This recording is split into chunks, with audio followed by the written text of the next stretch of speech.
গাছ লাগান, পরিবেশ বাঁচান। গাছ লাগান, পরিবেশ বাঁচান। তারেক রহমানের নির্দেশ, গাছ লাগান, পরিবেশ বাঁচান। গাছ লাগান, পরিবেশ বাঁচান।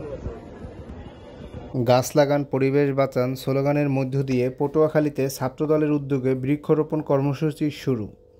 পটুয়াখালী সরকারি মহিলা কলেজ সহ বিভিন্ন শিক্ষা প্রতিষ্ঠানে ফলজ, বনজ ও সৌন্দর্যবর্ধন গাছের চারা লাগিয়ে বৃক্ষরোপণ কর্মসূচি শুরু করেন পটুয়াখালী জেলা জাতীয়তাবাদী ছাত্রদলের নেতাকর্মীরা।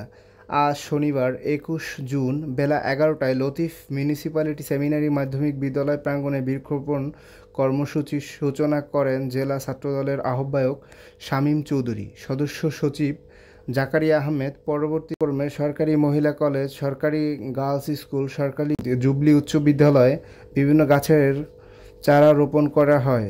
এ বৃক্ষরোপণ কাজ চলমান থাকবে বলে জেলা ছাত্রদলের সদস্য সচিব জাকারিয়া আহমেদ জানান। এ সময় তাদের সাথে ছিলেন জেলা ছাত্রদলের সিনিয়র যুগ্ম আহ্বায়ক আলামিন হাওলাদার, যুগ্ম আহ্বায়ক মোহাম্মদ বেলাল হোসেন, যুগ্ম আহ্বায়ক জামাল, যুগ্ম আহ্বায়ক সৌরভ, যুগ্ম আহ্বায়ক মোহাম্মদ মিরাজ সহ ছাত্রদলের বিভিন্ন স্তরের নেতাকর্মীরা সেখানে উপস্থিত ছিলেন।